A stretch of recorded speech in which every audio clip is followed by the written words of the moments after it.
Bonjour tout le monde, bienvenue à l'épisode 10 de Football Inc., le podcast où le monde du football rencontre le monde des affaires. Mon nom est Raymond Janactonier, a.k.a. Coach Ray. Je suis coach de transition pour athlètes, entrepreneur et ancien joueur de football de Division 1 dans la NCAA. Mon invité d'aujourd'hui, je vais lire rapidement ici, c'est un scout et consultant en recrutement au football avec Uncharted Talent Sports Consulting. Il est également un scout et organisateur d'événements pour Canada Football Chat. C'est quelqu'un qui est passionné par le football, surtout passionné par aider les jeunes à réaliser leurs objectifs, leurs rêves, non seulement dans le sport, mais également dans la vie. Donc, il accompagne des familles puis des jeunes vraiment à travers tout ce processus-là. J'ai hâte de vous le présenter. Je suis content qu'il soit ici. Je pense qu'on va partager une belle conversation également. Lui-même, il a un passé de joueur où il va vous parler de son histoire également. Donc, sans plus tarder, je vous présente Emmanuel Cazot-Wagnac.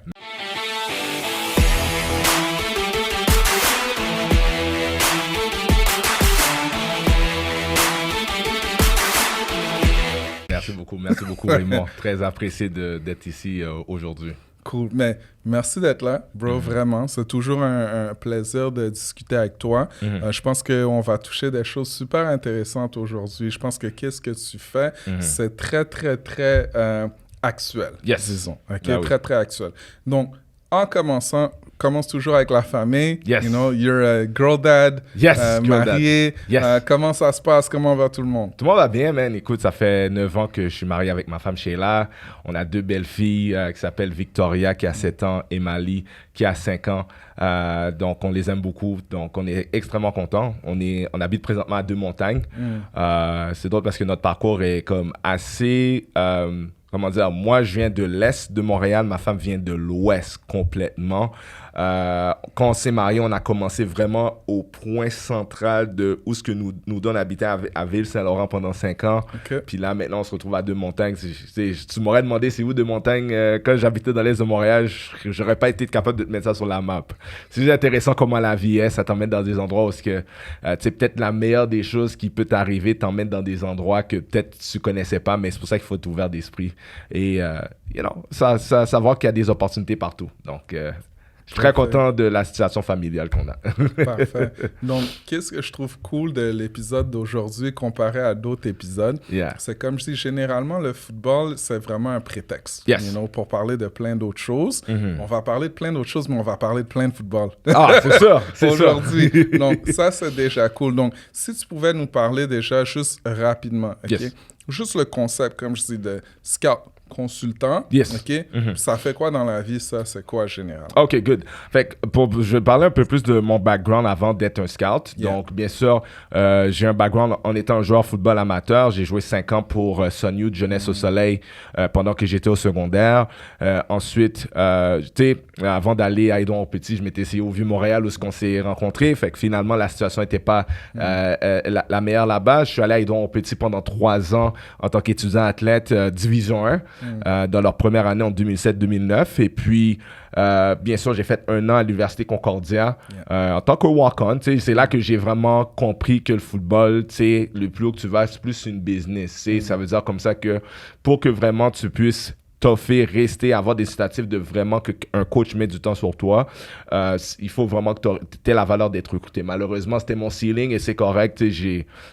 Bien que ça me manque à quelque part, mais je ne regrette pas la manière que ça a fini parce que l'expérience, je pense que ça m'a appris des choses que j'ai pu ensuite transitionner lorsque j'ai été après le football, notamment dans le monde, j'ai fait un peu du monde de la sécurité pendant que j'étais en train de voir si je continue dans les études ou pas. Ensuite, après m'être marié, j'ai été dans le monde bancaire pendant quelques années.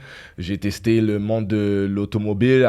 Dans la même période de temps, c'est là que j'ai acquis mon permis avec l'autorité des marchés financiers que j'ai depuis les 7 dernières années, que j'ai exercé avec 2 différentes compagnies. Puis là, présentement, c'est vraiment je dirais, c'était en fin 2021 que j'ai décidé que, tu sais quoi, les raisons pour lesquelles je voulais me lancer en business, puis notamment le monde des finances, c'était parce que j'avais la perception que je devais me créer une certaine qualité de vie pour me donner une liberté de temps et d'argent pour être capable d'exercer le talent que je crois vraiment qui a rapport avec évaluer des talents. Maintenant, le talent que je me suis rendu compte que j'avais, qui est venu de mon expérience en tant que conseiller financier, c'est l'habilité de diriger des gens, de les guider à travers un processus que pour de vrai, j'avais aucune idée qu'il y avait un besoin là-dedans. Quand j'ai décidé de, tu sais quoi, je vais mettre un peu de côté le monde des finances, je suis allé faire une certification avec une compagnie qui s'appelle Sports Management Worldwide, qui est dirigée par notamment quelqu'un qui a de l'expérience en tant qu'agent, notamment avec des joueurs comme Matt Moore, je pense qu'il y a Mark Fields, si vous connaissez ces joueurs-là. Deux de mes professeurs, il y en a un qui s'appelle Russell Landy, qui est actuellement le directeur du US Scouting pour les Alouettes, qui a l'expérience avec les Browns de Cleveland, et aussi avec Dane Vandernat, qui a de l'expérience avec les Raiders dans le temps qu'ils étaient à Oakland. Puis maintenant, c'est lui qui est l'organisateur du NFLPA Bowl. Pour ceux qui ne connaissent pas le NFLPA Bowl, c'est comme un genre... Si vous connaissez le Senior Bowl, Senior Bowl, c'est le top bowl pour les seniors qui sortent avant d'aller à la NFL. En coche en bas, tu as comme le Shrine Bowl, que des fois même, ils invitent des Canadiens, je pense. Puis après ça, une coche en dessous de ça, tu as comme d'autres bowls seniors, notamment le NFLPA Bowl, pour essayer de donner la visibilité envers des scouts. Fait que ça, c'était deux de mes professeurs que j'avais. Suite à ça, tu sais, c'est sûr, c'est un cours que j'ai pu faire à distance. Suite à ça, c'est sûr que ça m'a donné le goût d'être un scout pour une organisation peut-être professionnelle. Mais c'est sûr que moi, je suis plus un gars qui aime plus le football de style américain. Four down football. Donc, c'est sûr que l'idée était comme, ouais, mais est-ce que j'ai besoin de déménager aux States pour l'exercer? Puis je suis comme, tu sais quoi, j'aime ça, mais est-ce que, au point où je suis prêt à faire ce sacrifice-là, maybe in the future, pas pour l'instant. Mais à travers le networking, à travers mes connaissances, j'ai pu trouver d'autres opportunités d'exercer un peu certains aspects pour avoir un pied dans le domaine. Notamment, là, présentement, j'aide aussi à coacher les Loups du Nord, qui est mené notamment par Jules-Alain Mathieu, un ancien du Vieux. Shout out, Jules. Il m'a coaché aussi.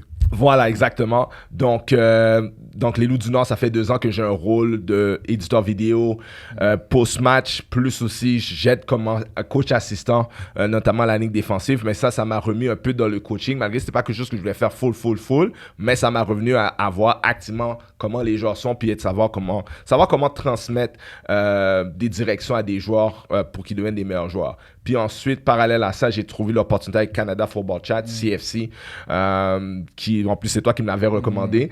Et depuis le mois d'août 2022, mais c'est là que j'ai commencé à prendre un rôle avec CFC, où c'est moi qui m'occupe de découvrir les talents, les classer sur notre site pour dire c'est qui les talents au Québec. Notamment, si vous avez un peu... Vous essayez de vous retrouver dans CFC, on a plein de listes, CFC 100, 30, ainsi de suite. Fait que CFC 30, ça, c'est principalement au Québec pour ceux qui sont au niveau secondaire. Et CFC 60, ça, c'est pour le niveau collégial. Tout simplement parce que, comme vous le savez, ou ceux qui ne le savent pas, le Québec, on est la seule province qui gradue nos étudiants au grade 11, comparativement aux autres provinces où c'est grade 12. Donc, nous, dans le fond, on est obligé de faire ces distinctions-là pour faire une liste à part là-dessus. Donc, je m'occupe de ces listes-là avec Canada Football Chat. Et là, depuis l'an dernier aussi, ça a juste tombé que dans mon expérience dans le monde des finances, bien sûr, je me suis créé des relations, notamment comment j'ai commencé en tant que consultant, c'était vraiment par accident, je dirais. C'était durant la période que j'avais fini ma formation et commencé avec CFC Loups du Nord, que j'avais une de mes anciennes collègues qui s'appelle Nesta, qui me demandait, écoute, j'ai besoin de ton aide, je sais que tu as joué au football dans le passé, j'ai vraiment besoin de ton aide, j'ai mon fils qui est super talentueux, mais que je veux m'assurer que j'ai quelqu'un qui peut m'aider à trouver une école pour lui aux States l'an prochain. Fait que, honnêtement, Nesta, si ça aurait été juste quelqu'un qui m'aurait trouvé en ligne puis aurait vu mon profil puis qui dit j'ai besoin d'aide là-dessus, peut-être que j'aurais pas trop trust parce que j'avais aucune expérience dans ça. Mais vu que c'était quelqu'un que j'avais quand même une bonne relation avec, ben en plus, tu sais, son fils, si vous le connaissez pas, Shekai Mills Knight, j'ai juste vu une clip de ce gars-là et j'ai dit OK, ça c'est tout un joueur, tu sais. Fait que, et depuis ce temps-là, tu sais, c'est sûr que je pense qu'on aura le temps de parler de son parcours actuel, mais c'est comme ça que j'ai commencé pour être là où je suis actuellement. OK. Perfect. C'est bon. Sorry. All right. Non, c'est parfait. Arrivons comme du début, OK? Good. SYO. Sun Youth. C'était tes débuts au football. Oui. Parle-moi un petit peu, genre, juste déjà ta connexion au football. Yes. Comment est-ce que ça a commencé pour toi, au fond? Le football a commencé, j'avais un grand désir. À un moment donné, j'avais parlé avec mes parents, puis je voyais quelqu'un de ma communauté que son fils jouait au football. Je pense à l'époque, il jouait pour les Archers d'Hochelaga. Et à cette époque-là, tu sais, le père de ce jeune-là, tu sais, je voyais souvent son fils venir à notre église avec ses pads. C'est juste comme, hey, je veux faire la même chose, tu sais. Mais pour une raison ou une autre, ça n'a juste jamais fonctionné. À cette époque-là, ma mère n'était pas intéressée à mettre au football. Mais l'année d'après, à ma grande surprise, elle me dit, hey, j'ai trouvé une organisation pour toi, il faut qu'on aille visiter. C'était Jeunesse au Soleil, Sun Youth, et ainsi de suite. Fait que c'est comme ça que j'ai commencé. J'avais les ambitions d'être comme un running back au départ. Running back, puis après ça, tu sais, j'ai vu qu'OK, ça prend un peu plus de skills, d'habilité d'être running back, mais j'étais quand même assez grand. Mais j'étais supposé de commencer puis oui, parce que moi, j'avais 13 ans que j'ai commencé, mais j'étais déjà genre, on va dire, 5 pieds 8, 5 pieds 9, mais 175 livres. La limite de poids à ce niveau-là, c'est 150 livres. Fait bien que les coachs puis oui me voulaient, mais l'affaire, c'est que ma mère, sur aucun terme, elle allait me laisser perdre du poids pendant que je grandissais. Fait que je suis allé Bantam, puis ils m'ont mis defense, notamment D-line. J'ai commencé D-line, c'est là que j'ai vraiment pris la fibre d'être un défenseur. Fait que je te dirais que, tu sais, à Sun Youth, ça m'a beaucoup appris l'importance d'être coachable et d'être polyvalent. Pourquoi? Parce que c'est ça qui me permet d'avoir de l'expérience à pouvoir savoir chaque position, tu as besoin de quel élément pour réussir aujourd'hui en rétrospective.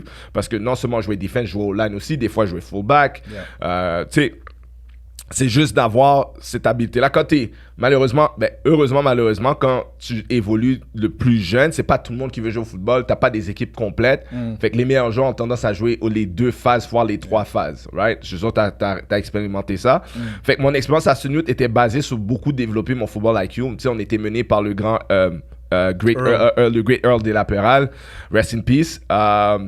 Mais aussi, j'ai eu des coachs comme Dave de la Péral qui est son fils, Jeff Brown. Rubens Ernest, tu sais, des personnes qui m'ont beaucoup aidé dans mon cheminement au niveau de comprendre comment jouer la game, comment la voir. Puis c'est ça. Donc, Sun Youth, c'était vraiment le point, le cataclysme, pour dire, c'est ça qui a forgé mon identité en tant que joueur de football, que je savais que c'est grâce à Sun Youth que le football est devenu mon sport préféré et que je savais que si je tiens au football, ça va justement m'encourager à pousser le plus possible dans les études. Nice. Je suis curieux aussi de savoir parce que j'ai une situation similaire. Moi, je pense que j'étais comme 200 livres. Là. Oublie, j'allais jamais jouer. Puis oui, je suis allé Bantam direct, un peu comme toi. Je sais que ton surnom, ton nickname, c'était Pee-wee. Je suppose que ça vient de là également. Ouais, basically, qu'est-ce qui se passait, c'est qu'à l'époque, quand on m'a changé en mi-training camp de Pee-wee, parce que je pense que j'avais essayé 1 à 2 semaines dans l'équipe Pee-wee de Sun Youth, jusqu'à ce qu'ils me pèsent, puis finalement, ils disent tu dois aller Bantam. Impossible. Fait que là, l'affaire, c'est que, tu sais, mind you, puis c'était l'équipe Bantam, il y avait quand même beaucoup de joueurs qui avaient try-out. Et je m'appelle le coach Jeff Brown, ben, il connaissait pas mon nom, mais il connaissait ma situation. Fait que lui, puis dans sa personnalité, là, lui, il aime ça garder les choses simples. Fait que là, à un moment donné, il voulait juste, I guess, m'appeler par mon nom, mais il y avait comme un bug, il savait pas c'est quoi mon nom, mais il s'est rappelé ma situation, il a dit « Hey, Pee-wee, come here! » Pee-wee, come here! Puis de là, c'est juste, tout le monde a pris l'habitude de m'appeler Pee-wee. Pour ceux qui me connaissent au football, c'est sûr que je vais laisser personne m'appeler coach Pee-wee, là. Ça, c'est mon CV de joueur, là. Tu le laisses là, you know, et pour les plus intimes. Mais ouais, c'est de là que ça sort, où ça juste stock. C'est drôle parce que après ma première année, quand j'essayais pour les All-Stars, puis Jeff, c'était le coach qui m'emmenait dans les pratiques, il était comme, mais il faut qu'on trouve un nouveau nickname, mais oublie ça, là, c'est impossible. La piqûre était déjà faite, là, c'est fini, là. Nice. Puis, shout-out à Earl de la Péral. Écoute, moi, j'ai joué à La Salle, j'ai joué à North Shore, j'ai jamais joué pour lui, mais j'ai côtoyé beaucoup de gars de Sun Youth dans mon parcours. Puis j'ai entendu toutes sortes d'histoires justement de ce gars-là. Il avait un style qui était très old school, très tough nose. Mais je sais qu'il y a eu un impact vraiment sur beaucoup de personnes. Donc je voudrais quand même souligner l'influence qu'il y a eu sur tellement non seulement de jeunes à l'époque, mais des hommes aujourd'hui qui ont de l'influence sur d'autres hommes, donc t'es là-dedans. Yes. Donc si tu pouvais nous parler comme spécifiquement tes interactions avec Earl, puis qu'est-ce que tu retiens de Earl au fond? Earl, c'est sûr que tu arrives sur un terrain de football, c'est probablement la personne la plus intimidante que tu vas avoir de ta vie. C'était le coach que tu voulais pas faire d'erreur comme parce que tu savais qu'il allait hard sur toi. Mais hors du terrain, c'est probablement une perle, man. C'était un coach que, down to earth, pour de vrai, quand il nous emmenait dans les restaurants, quand il nous emmenait dans des camps. Tu sais, Earl, c'est lui qui nous amenait dans des camps. Exemple, dans mon expérience à Sun Youth, j'ai été à des camps comme Syracuse 2 fois, Michigan State 2 fois. Et souvent, le pourquoi Earl est comme il est sur le terrain, tu dois comprendre un peu plus son why à l'extérieur du terrain, qui est, regarde un peu qu'est-ce qu'il a bâti depuis qu'il avait 8-9 ans à Sun Youth. Sun Youth, ça a commencé quand il y avait cet âge-là. C'est une organisation très communautaire. Donc, les principes et valeurs, c'est de reach the community et servir comme exemple. Donc, c'est sûr que, encore une fois, on est beaucoup de jeunes qui viennent de backgrounds qui n'étaient pas les plus faciles. Fait que là, tu as un coach de race blanche, on va dire. On était beaucoup de gars de race noire, on va se dire straight. Tu te fais gueuler par, excuse-moi mon terme, par un coach que c'est pas forcément ton père. C'est sûr qu'au départ, c'était dur à take, mais plus que tu apprenais à connaître Earl, mais tu comprenais le pourquoi des choses. Je dirais, Earl... est-ce que j'ai toujours aimé la manière qu'il m'a parlé? Non. C'est sûr. On est toujours en tant qu'être humain. Mais je savais, et je me rappelle une situation où j'étais bantam, il ne me coachait pas encore. J'avais commis une pénalité, comme un unnecessary roughness à Griffith Park quand je jouais bantam parce que j'étais frustré dans la game et ainsi de suite. Je pense que c'est le lundi ou le mardi, en revenant à Sun Youth, je pense qu'il m'attendait pour me parler, puis je suis comme, oh shoot, Earl va me parler. Mais il m'a parlé d'une manière qui était stern, mais qui n'était pas sévère. Il a quand même pris le temps de get me, dans le sens où, écoute, je peux comprendre pourquoi tu étais frustré. Voici la raison pourquoi je te dirais, ne répète pas ça. Mais il était tellement calme que j'étais comme, OK, c'était pas la perception que j'avais de lui. Parce que moi, je m'attendais que, oh, je le vois, il gueule sur moi, il me crie dessus, il me donne les plus grandes insultes. Non, c'était vraiment down to earth parce que je pense qu'il a compris comment être off the field pour avoir l'attention, puis in the field, c'est que on est tellement dans l'action. Tu sais, même quand j'étais bantam, encore une fois, une game à la salle aussi, je m'appelle Earl, il me coachait pas. Mais halftime, il m'a dit, Emmanuel, fais juste cet ajustement-là et tu vas voir comment que tu vas pouvoir faire des jeux en tant que linebacker, puis c'était vrai. On perdait à halftime cette game-là, je m'appelle à la salle, on perdait par 2 touchdowns. Ajustement, maintenant, on arrête la course, puis on a fini par comeback, tu sais. Fait que même quand il n'était pas mon coach direct, il y avait comme une manière off the field de connecter avec toi, même si tu avais une perception de lui quand c'était le feu de l'action. Fait que c'est ça que j'ai toujours apprécié de coach Earl.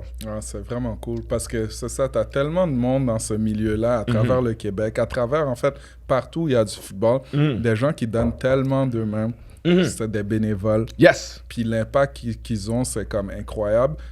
Moi, venant comme la salle où j'ai commencé, puis ensuite North Shore, c'était des situations un peu similaire où je pense que ce qui est intéressant de Earl, c'est peut-être que comme l'approche est très dure, mais c'est également parce que comme c'est montrer à ces jeunes-là comment s'adapter. Yes, exactement. Montrer à ces jeunes-là que comme je trouve que la solution facile, puis c'est ça qui est intéressant du football en fait, parce que ça aide tellement dans la vie. La solution facile, c'est juste réagir pour réagir. Exactement. Tu comprends? Voilà. Mais ça, c'est pas nécessairement de la force. Ça, c'est juste la réaction. Peut-être qu'il y a même beaucoup, je vais dire un gros mot, de la faiblesse là-dedans.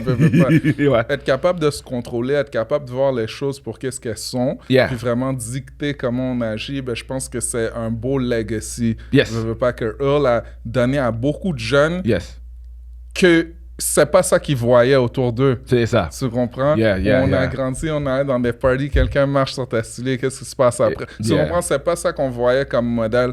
Donc, d'une façon ou d'une autre, être challengé avec quelqu'un qui, à la fin, tu le sais que dans son cœur, c'est à la bonne place. Exact. Ben, shout-out vraiment à Earl. Puis, juste pour rester sur Sun Youth aussi, avant de passer au reste.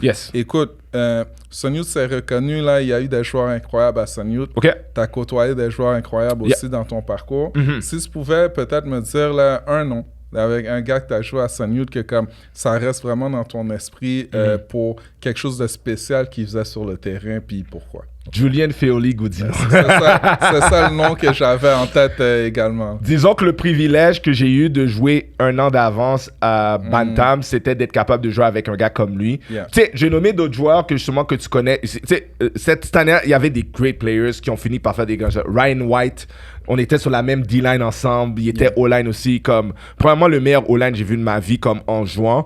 Adam? J'ai joué avec Adam Namadi. Yeah. Meilleur running back civil que j'ai vu de ma vie. Comme très, très, très bon, fort joueur. Tu sais, j'ai joué avec Weisborn à Bogaye, Hugues Martin Kalonji. Lui, on était un an de différence. Tu sais, j'ai joué avec Dominique Bergeron. Tu sais, pour en nommer certains.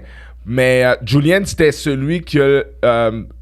tu sais, il s'est rendu CFL, il me semble. Le talent était évident. Comme, tu sais, quand tu voyais Julian dominer au Vieux-Montréal, pour moi, c'était pas une surprise. Au contraire, c'était une expectative parce que c'est comme ça, c'est la manière qu'il pratiquait, c'est la manière qu'il jouait.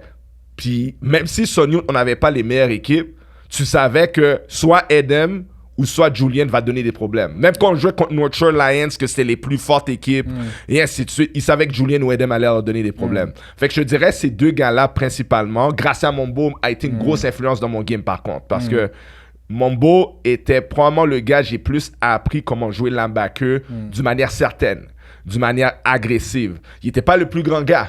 Tu sais, il a fini par jouer, je pense, halfback later on. Mais c'était vraiment lui principalement qui a influencé la manière que quand j'ai transitionné de D-line à linebacker, c'était beaucoup Mombo, mon exemple principal.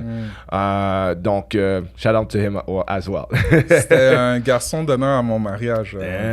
Grâce à nice. ça. Donc, je connais beaucoup de gars que tu as dit, puis non, des super joueurs qui sont devenus des teammates aussi par la suite. Un petite anecdote sur Julian. On est arrivé au Vieux-Montréal en même temps, Julian et moi. Puis comme je dis, venant du civil, c'était différent à l'époque que je jouais au scolaire. Exact. Donc, c'était plus go out there and ball. Non, puis c'était ça.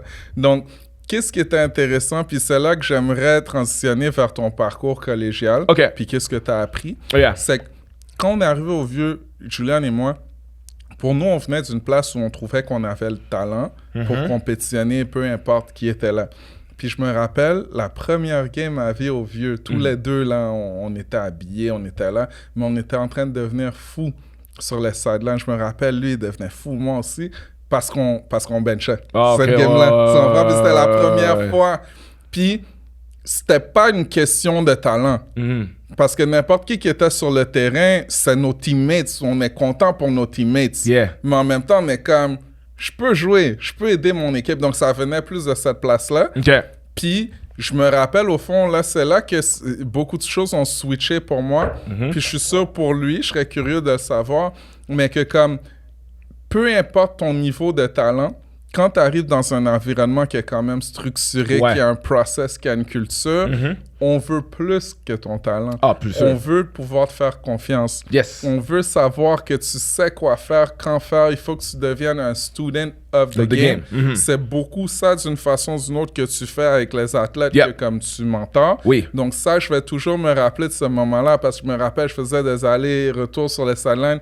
Julian aussi, parce qu'il est habitué et il sait qu'il peut ball, mais on n'était pas... C'était pas le moment, parce qu'il y avait des choses à apprendre. Donc, une belle leçon, en fait, qui a changé la trajectoire pour la suite. Je voulais savoir, toi aussi, comme la transition, on va dire, de arriver au collégial. Comme beaucoup de jeunes que tu mentors, veux pas, ils sont dans ces âges-là. Le next step, qu'est-ce que le next step demande d'eux pour vraiment avoir du succès, d'après toi? Une capacité de t'adapter. C'est... Moi, je me rappelle, là, quand l'école que je voulais aller là, en sortant de Sonny, c'était pas Édouard Petit, c'était le Vieux-Montréal. Et justement, ma première année collégiale en tant qu'étudiant, pendant que je jouais ma dernière année midget, je la faisais au Vieux, comme tu sais, j'ai fait le spring camp. Mais je me rappelle, tu sais, j'avais une difficulté de m'adapter, pas à cause que j'étais pas bon, mais je voyais que les choses étaient trop big pour moi. J'étais intimidé. Il y a des choses que j'ai jamais dit, mais si, looking back, si je suis honnête avec moi-même, c'est que si j'aurais eu un mindset mieux préparé au niveau de juste fais ce que tu as à faire, adapte-toi. Oui, c'est plus physique. T'sais, je veux dire, je m'appelle les linebackers. Il y avait ton frère Hervé, tu avais Kevin Régimbal, tu avais Reggie Nicolas. C'était des forces, là, comme c'était des gars là, que tu ont fait des nutcrackers. Tous les pros, là. My gosh, on allait contre toi, on allait contre Transonné, contre Pascal Lochard. Je veux dire, c'est pas des petits running backs, là. C'est des gars physiques, mais c'est juste que un joueur secondaire qui joue, que ce soit au niveau scolaire ou au niveau civil, tu demandes collégial, la première chose que tu vas remarquer, c'est que tu peux pas intimider vraiment quelqu'un parce que les gars sont entraînés et sont big. C'est comme, ils sont adultes dans leur développement. Et c'est ça, le reality check que j'ai eu. J'étais comme, OK, là, ça me demande d'être non seulement là mentalement, mais encore plus physiquement. C'était une adaptation. Et donc, tu dois être prêt à être humble. Parce que si tu n'es pas humble de ton gré, il y a quelque chose qui va te rendre humble. Ça prend qu'un seul gars qui est plus gros que toi, ou même un gars que tu sais, comme je m'appelle un des joueurs, je pense qu'il sortait du Division 3 scolaire. Là. Attends, j'ai oublié son nom, man. Quelle position? Il jouait fullback avec le vieux. Kiro? Gabriel Quiroga. Voilà, Quiroga. Je m'appelle de lui, tu sais. Shout out Kiro. Shout out Kiro for real. Très bon type. Mais je m'appelle de lui, tu sais. Je pense que je me rappelle pas quelle école qu'il venait, mais il venait d'une école. Saint-Jean-Vianney, quelque chose comme ça. C'est-tu ça? Mais en tout cas, c'était non-descript. Tu sais, moi, à l'époque, tu sais, on pourrait débattre que le civil était plus fort que le scolaire. Mais tu vois un gars avec sa shape, t'es comme, ouais, mais moi, dans ma tête, je vois ce gars-là, ouais, mais il n'y a pas juste le niveau de compétition que j'ai joué, d'où je viens. Ouais, mais tu le vois sur le terrain, il y a juste besoin d'être coaché par le running back coach du vieux, puis il peut t'éclater sur une rep comme ça, parce que ça n'a pas rapport où ce que tu viens relativement à qu'est-ce que les gens pensent. T'as une habilité, mais est-ce que t'as l'attitude pour encaisser l'information et de l'appliquer selon les demandes, les standards, et être prêt à être coaché et être entraîné. Ça va être plus rigoureux si t'as une attitude que tu prends pour acquis, parce que il y a beaucoup de joueurs que je remarque qu'on dirait ils ont besoin de se dire bon pour protéger leur ego. Pour de vrai, là, ça prend juste quelque chose pour péter votre bulle, puis tout s'effondre. C'est pas bon d'avoir cette attitude-là.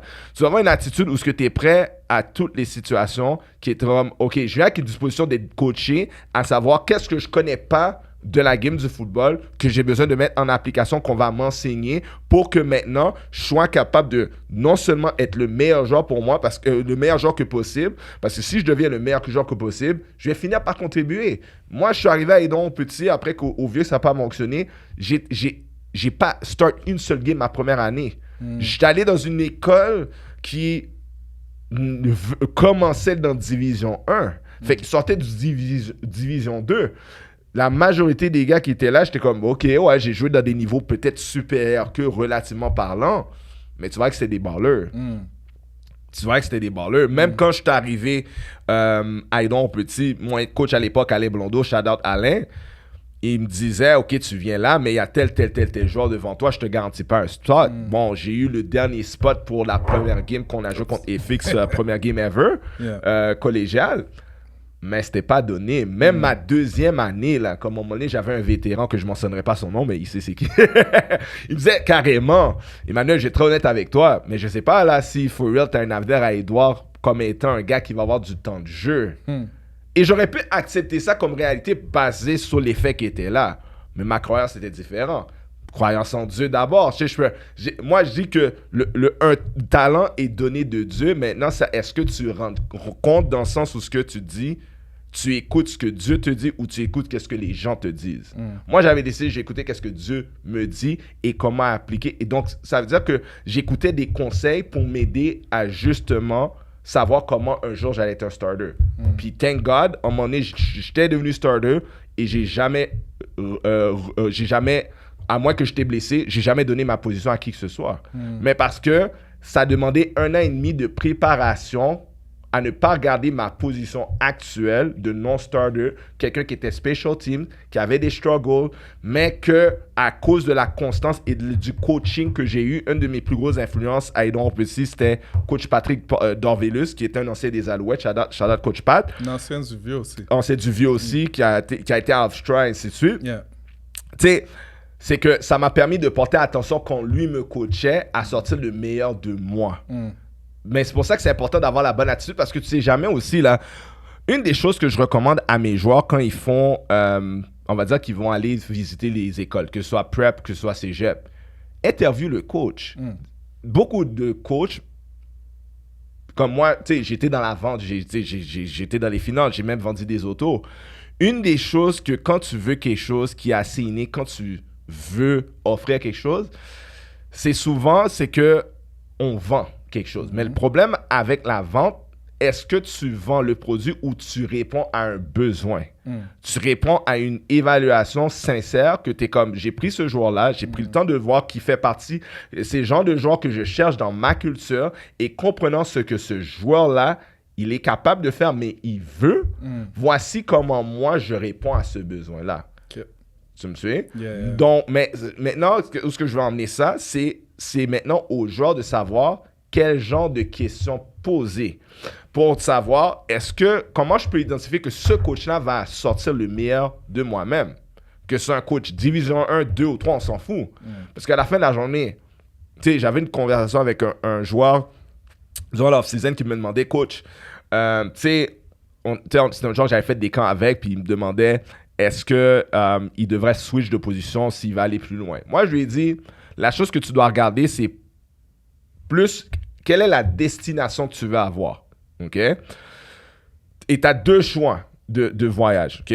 Tu peux avoir un voyage qui est très ensoleillé, très beau à voir, et tu arrives à une destination pluvieuse. Il y a juste de la pluie, et ainsi de suite. Tu n'as pas un bon temps, tu as de retourner chez vous.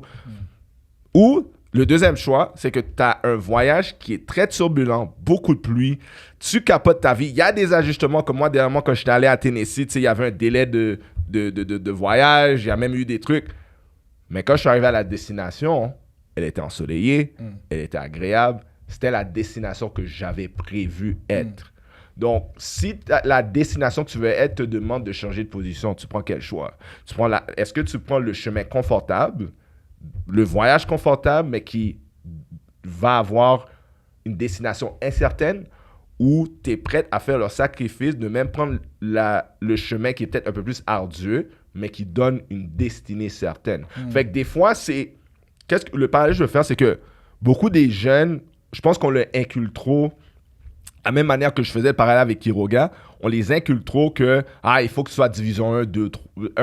Comme on s'en fout, parce que tu as des joueurs autant de division 1 que 3 qui font la CFL venant du Québec. Ouais. Ça, c'est là.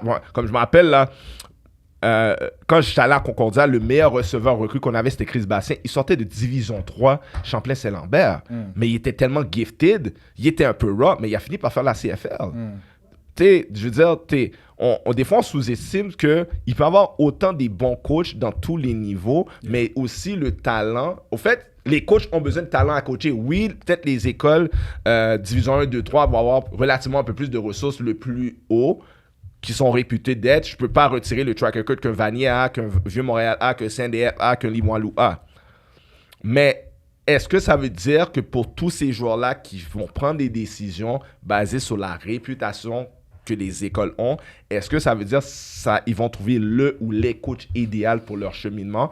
Et c'est là que moi, une des choses que j'enseigne aux joueurs, c'est d'être capable de poser des questions un peu plus approfondies, mais encore une fois, quand je les encadre, je leur pose des questions approfondies pour savoir t'es qui, qu'est-ce que tu veux, qu'est-ce que tu es prêt à faire. Et quand j'évalue un joueur, c'est quoi qu'il apporte et qu'est-ce qu'il a besoin de développer pour la destination qu'il me dit qu'il veut. Donc, si c'est un joueur qui dit hey, je veux aller NCAA, ouais, mais généralement, les joueurs de ta dimension demandent de développer quoi pour être vu NCAA, FBS ou FCS, peu importe.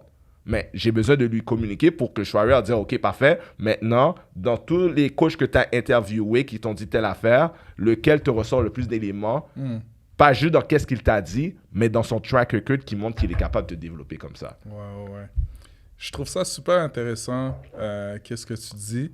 Puis ça me met une idée dans la tête, là. Donc, je vais regarder la caméra pour tous les jeunes qui écoutent, ou n'importe qui écoute, là, que tu sois en business dans ta vie, peu importe, OK?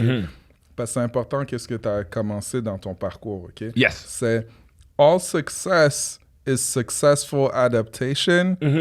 All failure is failure to adapt. Exactement. OK? Donc, ça, c'est ça qui m'a frappé parce que quand tu t'es mis dans la tête que moi, je veux être un starter, Yes. ou quand tu parles à des jeunes puis qui disent, OK, moi, je veux là, ben d'abord, ça part d'une vision. Yes. Tu comprends? Ouais. Peu importe c'est quoi ta réalité maintenant, ton status quo, Oui. ben, il faut que tu aies une vision claire Oui. de où tu t'en vas. Parce que si tu n'as pas une vision claire, ben, tu ne sais pas où tu t'en vas. Exactement. Donc, puis de cette vision-là, là, tu peux avoir une direction. Puis dans cette direction-là, ben, les steps pour y arriver. Puis je sens que c'est vraiment ça d'abord avant tout. Yes. Comme ton approche, où c'est comme, OK, clarifions déjà c'est quoi la vision. Yeah. Soyons très, très, très transparents par rapport à est-ce que cette vision-là est réaliste Yes. pour toi ou non. Exact. À partir de là, faisons un plan. Exact. Là, si on dive vraiment là-dedans, plus ton day-to-day, qu'est-ce Oui. que tu fais pour aider ces jeunes, pour aider ces familles-là? Ouais.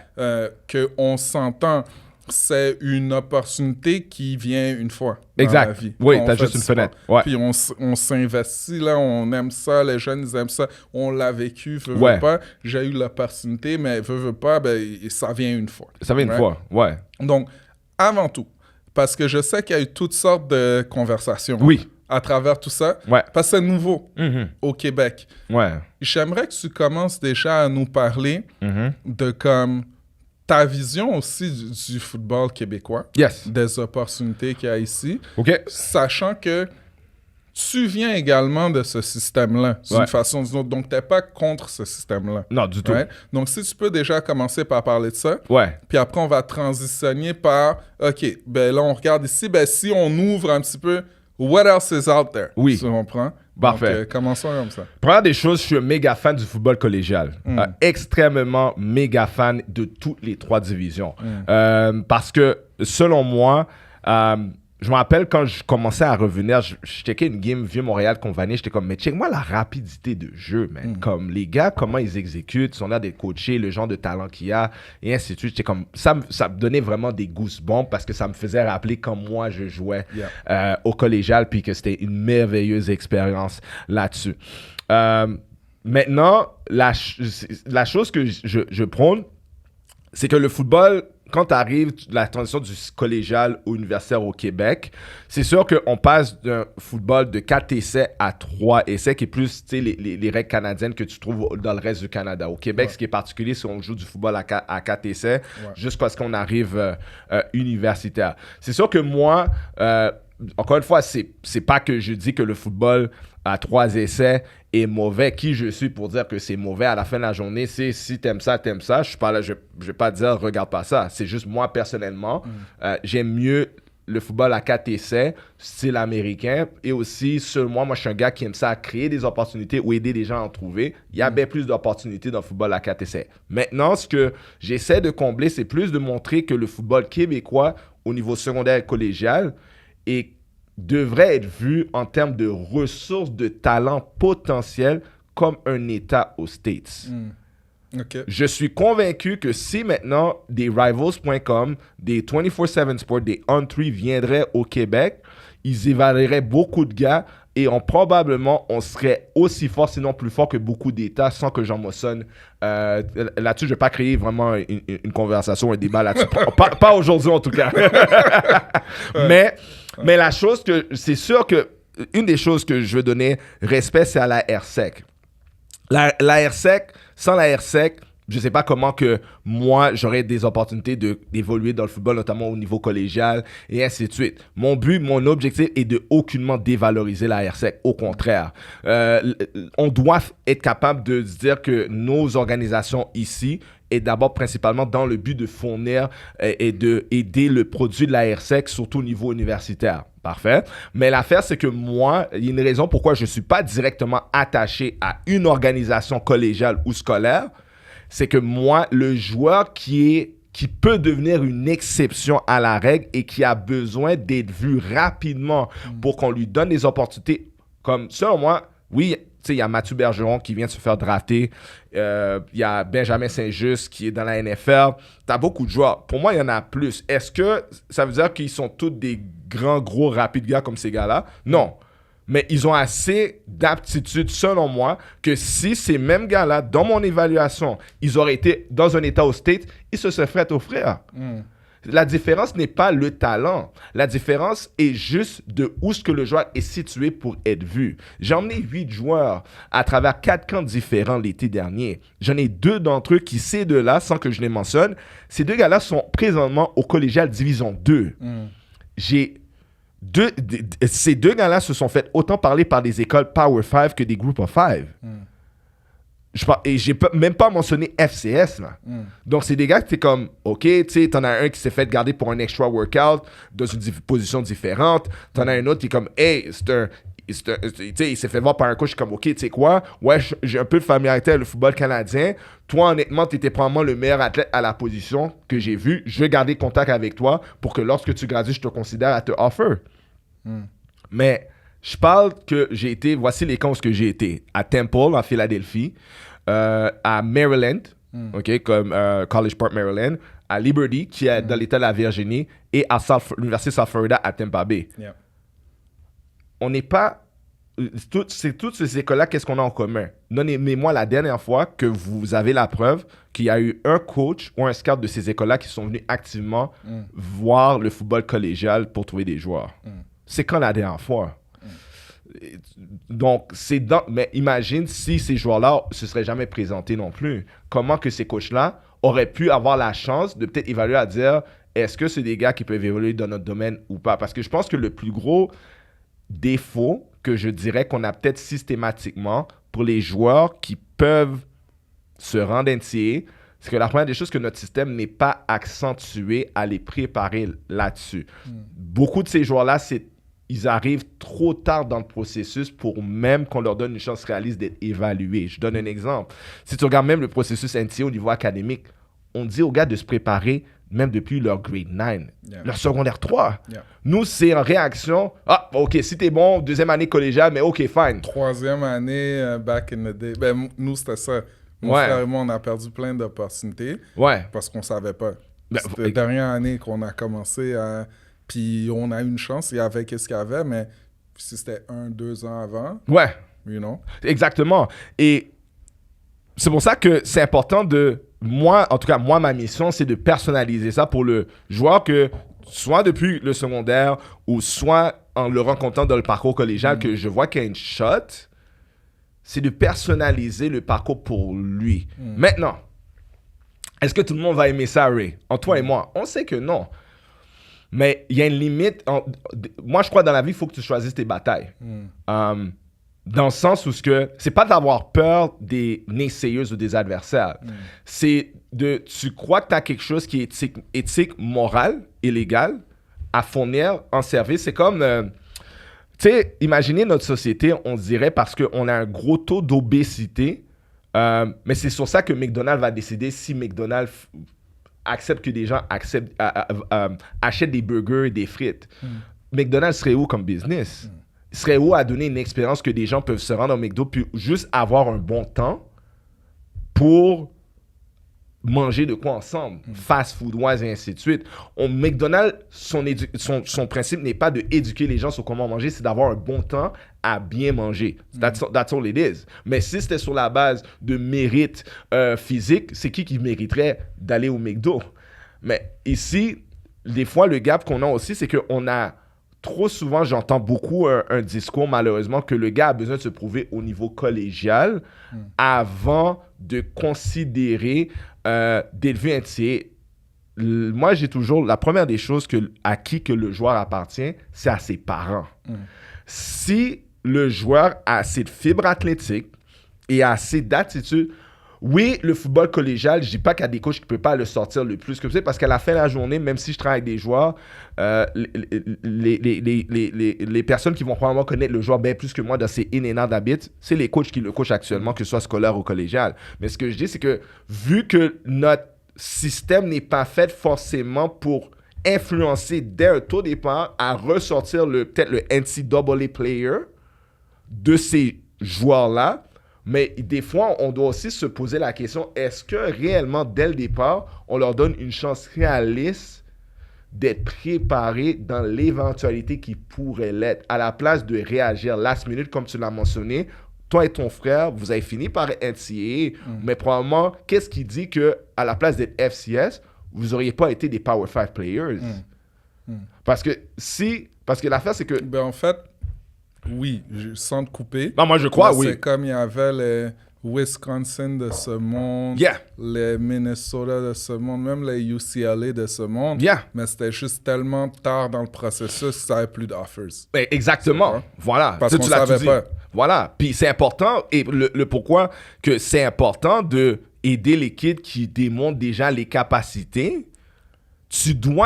Mon devoir est le plus rapidement possible les aider à être dans des boards le plus rapidement possible. Parce que je te donne un exemple. Supposons un joueur X, je l'emmène dans un camp NCAA qui est proche, on va dire dans la Nouvelle-Angleterre. Mais je prends pour acquis que parce que école proche qui est dans la Nouvelle-Angleterre, pas loin du Québec, a tendance à checker le Québec, je prends pour acquis que, forcément, ils vont lui offrir. Oui, mais si cette école-là, puis j'ai rencontré cette situation-là avec des gens que j'encadre, le joueur s'est fait approcher, mais quand le joueur, je lui dis, demande, ils ont combien de scholarship pour des gars à ta position? Tu sais, c'est quoi la réponse? Ils en ont pas pour quand ils graduent. Ça veut-tu dire que le joueur est pas fait NCAA parce que cette école-là qui est proche à l'habitude va pas lui donner un scholarship? Non. Est-ce que il y a 133 écoles juste dans le niveau FBS? Juste dans le niveau, il y en a 133. Voir FCS, tu en as à peu près 120, presque 150 qui peuvent donner à chaque année entre 60 à 80, voire 85 scholarships par année. Tu viens me dire que pour évaluer qu'un de nos gars à ce point-là n'est pas fait NCAA, tu as passé à travers 200 écoles, Division 1, avant de réellement dire que ce gars-là n'a pas l'étoffe pour être coaché. Parce que comprends comment les Américains... Moi, c'est beaucoup en parlant avec des coachs américains, surtout prep, qui ont de l'expérience dans la NCAA. Va voir comment ces gars-là parlent. S'ils croient qu'ils voient un joueur, ils sont capables... Voici l'orgueil qu'ils ont. I can coach this guy to become a player. Voici la différence. C'est que ils n'ont pas besoin d'être à 110% prêts, selon nos normes. Parce que, je donne un exemple, une des plus gros débats que j'ai eu à des coachs prep, c'est la position de carrière. Pourquoi? Un coach notamment, que je suis très proche avec, qui a de l'expérience à jouer comme QB NCAA, il dit, je ne ferai pas confiance aux QB canadiens. Pas à cause qu'ils ne sont pas bons. Ce n'est pas la même manière d'être rodé. Il faut comprendre une chose. QB... Dans la NCAA, c'est pour ça que je suis content qu'un gars comme Jay Saint-Hilaire, qui est à Mekali, est allé quand il est allé, malgré qu'il aurait pu aller plus tôt. Mais parce que très rapidement, il apprend comment jouer la position prestigieuse de QB le plus rapidement pour s'adapter à leurs paramètres. Parce que jouer QB dans le style américain, selon les règles américaines, n'est pas la même chose que jouer 12-man, 3-down football. Tu te débarrasses de la balle avec un timing différent. Tu as besoin de mécanique un peu plus prononcée, peut-être quand le terrain est plus court et tu as des joueurs qui probablement des D-lines surtout qui vont venir plus rapidement sur toi. Tu as besoin d'avoir une certaine fibre athlétique, de savoir comment brush off des defenders, que peut-être tu n'as pas besoin autant dans le football 3 essais ou ce qu'on joue actuellement. Des fois, c'est juste de comprendre c'est quoi la différence entre un joueur qui peut peut-être bien évoluer à tous les niveaux qu'on offre au Québec, voire au Canada, versus qu'est-ce que ce joueur-là a réellement de besoin pour qu'on dise qu'il serait capable d'aller aux States puis performer. Des fois, c'est juste de voir quel genre d'athlète qu'il est, c'est quoi son mental make-up, avant de regarder, c'est-tu le gars qui a fait le plus de stats, ou même au collégial? Pas forcément. Pas forcément. Toi, t'es un exemple. T'étais quoi? T'étais pas tout le temps starter, là, au vieux, là? Salut! Donc, j'arrête le show pour quelques petites secondes, déjà pour te remercier d'être là, OK, pour écouter la conversation super intéressante que je suis en train de partager avec Emmanuel. Comme d'habitude, OK, je vais te dire que ton engagement, tout ce que tu fais pour aider à avancer le show est super apprécié. Donc, on a besoin de toi, sur toi, d'appuyer le bouton « Abonne-toi », partage à quelqu'un, like, laisse un commentaire. C'est vraiment apprécié. Donc, sur ce, on retourne au podcast. À bientôt. Non, mes dernières années, c'est là que vraiment... Avant, c'était comme... c'est disons, un factory de running back. Bro. Je te dirais que comme... j'ai parlé de mon expérience, ma première game collégiale. J'ai touché le banc pour la première fois de ma vie. Puis ça m'a fait comprendre comme c'est quoi qu'il faut dans une bonne organisation pour contribuer. puis pour jouer au-delà du talent, parce que plus tout le monde, il y en a du talent. Ouais. So, comment est-ce que tu te démarques? Ben, tu deviens un student of the game, tu contribues autrement. Yeah. Moi, c'est le leadership également, tout ça. Puis là, j'ai fait Là, en fait, ça m'a ouvert la porte pour utiliser mon talent sur le terrain. Ouais. Ça n'a jamais été une question de talent. Yeah. C'est que quand tu arrives dans une structure, il faut que tu puisses faire qu'est-ce qu'il faut faire dans la structure. Dans sa structure qui est déjà établie. Ouais, oui. En fait, moi, j'ai une question pour toi. Vas-y. OK? Parce que voici comment je vois ça. Je trouve que, et c'est prouvé, là, je pense même dans les différents prix de la CFL cette année. OK, ouais. Tu as Mathieu Betts qui a gagné comme des prix d'excellence. Yeah. Je pense que tu as 3 Québécois qui ont fait tout leur football québécois. Yes. Tout leur football au Québec. Au Québec avant d'aller les au pros CFL, yeah. qui se démarquent dans la CFL. Donc, Yeah. clairement, ben, il y a du bon coaching ici, c'est un bon système. Yeah. Mais voici comment je vois ça, puis je veux ton opinion Vas-y. là-dessus. C'est que je trouve que le collégial et l'universitaire et le niveau avant ça, Yeah. je pense que c'est prouvé Uh-huh. comme un excellent incubateur, on va dire, de talent pour Yes. développer, on va dire, du talent. Yeah. OK? La différence qu'il faut voir avec les States dans l'approche, Yeah. c'est que c'est pas le recrutement, en fait, c'est beaucoup une question de potentiel Exact. également. Oui. Donc, on le sait, un joueur 3e année collégiale, c'est pas la même chose qu'un gars qui sort d'Ontario, qui arrive universitaire, juste par leur développement. Exact. OK? Mais dans la NCAA, ben, il y a beaucoup de potentiel qui se recrute. Exact. Puis quand le potentiel est mis à la bonne place, devant les bons yeux, pour les bonnes raisons, Exact. ben, il y a des opportunités. Je pense que qu'est-ce que les gens ils veulent savoir, puis c'est ça le plus important, parce qu'on l'a vu, là, partout il y a des humains, il y a des excès des fois. Yes. You know? Puis je pense que c'est ça que, à la fin, n'importe qui est passionné par le football, ils veulent bien des jeunes. C'est ça. OK? Puis, c'est ça l'objectif à la fin. OK? Donc, au-delà de tout ça, moi, j'aimerais que tu nous parles l'impact en tant que tel que tu veux faire. L'impact que Dans je veux ton faire. approche. Good. On parle de la NCAA beaucoup. Ouais.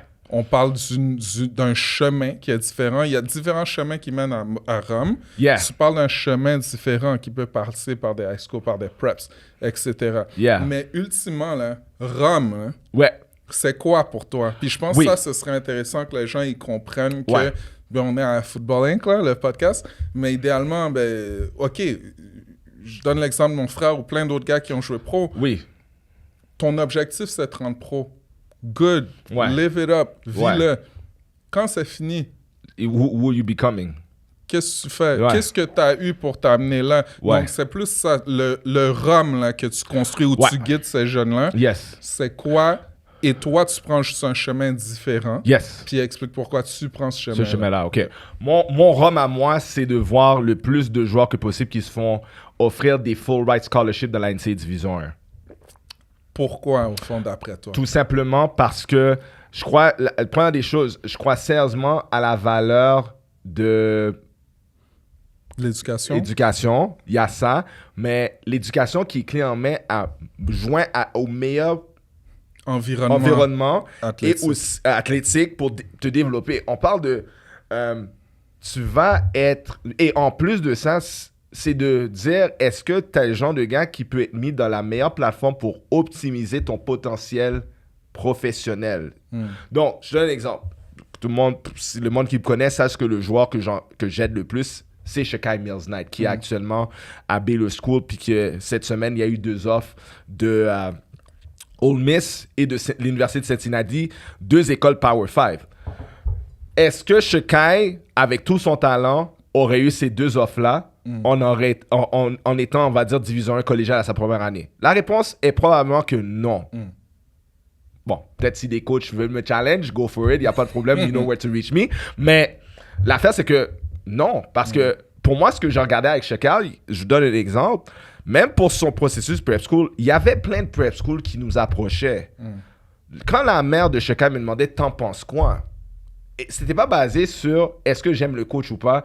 Pour moi, c'était basé sur track record et comment que je sais que tu vas sortir le plus de ce potentiel en étant ici. Donc, l'argument que, parce que c'est au States, c'est ça qui fait que c'est un incontournable, c'est ça qui va aller être. La réponse, dans ma tête, ça faisait pas de sens. Quand tu checkes les statistiques, là, c'est même montré qu'il y a peut-être pas plus que 7% des joueurs high school qui se rendent à avoir un scholarship Division 1 aux States. Pas plus que ça. Et peut-être c'est même plus faible que ça au niveau du pourcentage. Mais si maintenant je suis capable d'aider un joueur à non seulement on a prouvé wrong que oui, effectivement, ce joueur-là, moi, c'est de prouver qu'un Shokai est probablement un des top, pas juste running back, top prospect à n'importe quelle position qu'il veut jouer en Amérique du Nord. Point. C'est que mon objectif, si moi, quand j'étais plus jeune, même si ça a avéré que je n'étais pas potentiellement le genre de talent à me rendre pro, mais j'avais 12 ans, j'ai écrit mon rêve, c'est d'aller dans la NFL. C'est d'aider un joueur à rendre réaliste son rêve d'enfant comme moi, j'aurais voulu que quelqu'un m'ait donné cette opportunité-là. Parce que qu'est-ce qui me dit que Emmanuel aurait eu peut-être quelqu'un qui manquait comme moi, aurait jamais su comment s'entraîner comme il faut pour devenir un joueur professionnel ou quelqu'un qui peut aller chercher les meilleures opportunités de balancer être un étudiant athlète avec un full ride scholarship au meilleur des niveaux. Parce que l'idée, c'est que moi, je me dis toujours, l'être humain a toujours un aspect de lui qui veut se prouver au meilleur, dans les meilleures des circonstances, dans les meilleurs des niveaux. Tu veux te montrer le meilleur, tu compètes contre les meilleurs, pas contre les moins. Tu peux pas dire t'es meilleur, mais t'as toujours peur d'aller contre les number one. Ça fait pas de sens. Donc là, maintenant, imagine l'accomplissement quand tu es capable de dire j'ai battu la personne qui était supposée d'être number one selon beaucoup de preuves et selon beaucoup d'experts. Mais regarde comment ça augmente ton estime de soi et en plus un momentum dans ta vie, même off the field. Les opportunités, ça peut créer comme si chacun, mettons là, il s'en va dans n'importe quel Power 5. Il va on va dire, lui, je sais, il veut étudier en business. Mais même s'il ne va pas dans la NFL, tu ne crois pas que ça va mieux le set-up pour des opportunités en business? Juste le fait qu'il a été NCAA D1. J'étais en business, j'étais dans des compagnies qui nous montraient l'importance de réseauter. Le network, il y a un dicton qui dit your network is your net worth. Donc, ton réseau est ta valeur nette. Ça veut dire, valeur nette en finance, c'est la différence entre tes actifs, donc l'argent qui t'appartient, et les passifs, qui est plus l'argent que tu dois. Plus qu'il y a une distance entre ces deux-là d'une manière positive, ça veut dire que tu as un gros network. Le contraire, ça veut dire que tu n'es pas bien. Donc, plus que ton network est là, c'est que ça ouvre des opportunités post-carrière. Et pourquoi? Parce que moi, en sortant du football, quoi? Tu vas me dire que Emmanuel, quand il jumait à la NFL, il rêvait d'être un agent de sécurité. Emmanuel rêvait de travailler à la banque puis se fait dire par du monde, monsieur, pouvez-vous libérer mon argent quand la personne appelle pour une carte de crédit qui est bloquée et qui est en dette?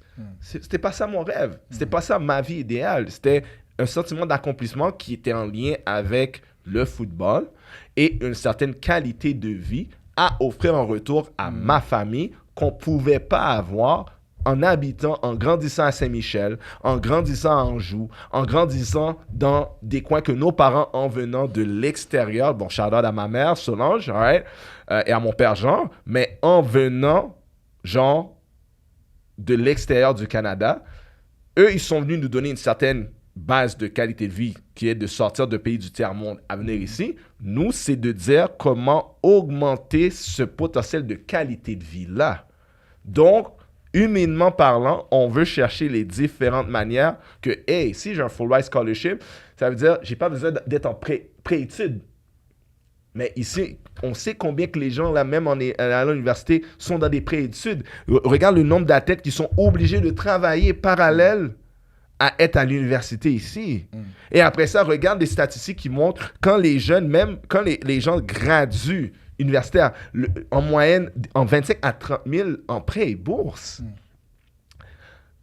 Maintenant, on va dire un jeune qui est capable de convertir son talent football à s'assurer qu'il n'a jamais besoin de payer une scène. Comme toi, tu l'as vécu. Pas besoin de payer une scène pour les études. Financièrement, ça t'aide pas. Tu me suis? Ça t'aide à avoir une meilleure qualité de vie déjà d'avance. Tu comprends? Et c'est ça. Moi, et si les gars sont capables d'aller professionnels, tant mieux. Moi, je veux m'assurer qu'ils comprennent que je vais t'aider à set up, surtout la majorité des gars qui ne vont pas aller professionnels, à avoir la meilleure qualité de vie et les meilleures options possibles pour que ce ne soit pas compliqué pour eux de trouver des portes. Voici mon rhum. OK. Non, je vois. Donc, au fond, là, ça va bien plus loin que le football pour toi. Yes. Right? Donc, oui, le football, c'est le catalyste. Ouais. C'est ça qui te rejoint à ces jeunes-là, d'une Ouais. façon ou d'une autre. Mais toi, tu as fait ton chemin, Yes. puis tu vois au-delà du chemin, Yeah. puis tu veux redonner. Puis un peu quand je t'écoute parler, là, qu'est-ce qui me vient en tête, c'est plus un mindset de comme, au pire, là, si aller dans la NFL, c'est ton objectif, comme n'importe quel Oui. jeune, là, quand on joue, on rêve tous de ça. OK? Yeah. Ben, puis ça, c'est ça ton driver qui te permet de te donner, puis de te discipliner à l'école, puis Yeah. de faire les différentes choses. Yeah. Ben, ultimement, c'est plus comme shoot for the stars. Mhm. If you miss, you still land on the moon. Tu comprends? Exactement. Donc, c'est un peu plus ça. Donc, c'est comme la direction, comme on dit, la vision. Ouais. Mais ultimement, ben, il y a plein de branches comme côté ton éducation, ton développement, ton network, toutes les choses qui vont te développer en tant que personne puis te permettre d'aller plus loin. OK? Exactement. Parfait. Au fond, moi, j'ai 2 dernières questions pour toi. Ah, Emmanuel. vas-y. OK. Je t'en donne 3. Non, je... Ben, en fait, ouais, j'ai 3 dernières questions Ok, pour good. toi. OK. Donc, la première question, OK, donc, parce que le rôle des parents Oui. est tellement important, Ouais. comme on le sait, je pense que tout le temps, le niveau d'inconfort là-dedans, pour Ouais. n'importe quel coach, n'importe quoi, c'est que si on s'y connaît peut-être moins sur quelque chose, ou que on sait que d'un côté, ben, il y a des belles opportunités, il y a ci, on voit que de l'autre côté, ben, il y a eu telle affaire, telle personne s'est fait brûler, peu importe. Ouais, exactement. Donc, en tant que parent Mhm.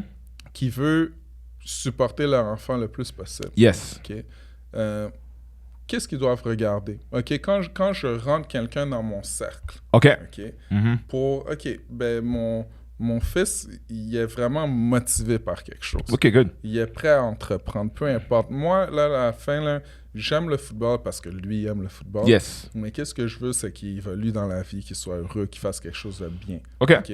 Donc, comment est-ce que le parent choisit la bonne personne Ouais. pour encadrer leur enfant? Qu'est-ce qu'ils doivent Porte entendre? attention. Ouais. Qu'est-ce qu'ils doivent porter attention d'après toi? Selon moi, ben la première des choses, c'est, puis là, je parle plus je sais que une des choses qui ont plus brûlé des parents dans le passé, c'était les finances. Est-ce que quelqu'un comme moi doit être gratuit? La réponse est non. Au contraire, tu sais, moi, je challenge toujours, surtout au niveau des finances, je sais que à la fin de la journée, que les gens soient endettés, que les gens ne le soient pas, les gens trouvent toujours une manière de dépenser de l'argent à qui ce qu'ils trouvent de la valeur. Ça, c'est la première des choses. Fait que ça, c'est genre de parenthèse. Mais la chose à checker, c'est plus, OK, si c'est pour que tu dépenses sur un consultant ou sur quelqu'un qui te donne l'opportunité d'être guidé, comment je fais pour identifier que les opportunités font du sens? OK? Moi, la chose que je peux juste te parler, c'est un peu plus de ce que moi, j'ai fait la dernière année avec les parents. Parce que dans ce que je fais, il n'y a pas forcément une réglementation dans la profession encore. C'est plus, tu sais, on s'entend, c'est plus basé sur, hey, est-ce que tu fais les choses éthiquement et moralement? OK? Moi, qu'est-ce que je faisais, c'est que pour montrer aux parents que je voulais qu'ils aient d'abord accès à le plus possible d'informations, je organisais des Zooms de groupe avec des coachs, que ce soit des coachs prep ou des coachs cégep, où ce que je disais aux joueurs et leurs parents d'être là et être prêts à poser des questions.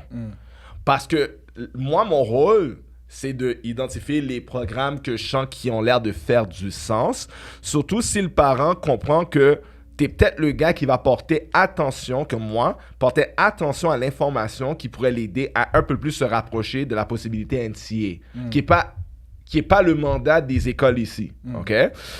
Et à partir de là, vu que ce parent-là, ou les parents me fait confiance à celui qui fait les recherches et qui établit une genre de structure et les connexions, mon but est de les faire connecter avec ces écoles, avec ces programmes-là. Par exemple, j'ai eu 2 jeunes qui actuellement sont en train de finir leur secondaire, mais dans mon encadrement, je les ai recommandés, va visiter 2 écoles, de prep school avec tes parents que j'ai l'habitude de probablement, ou que je vais probablement dans le futur recommander fortement.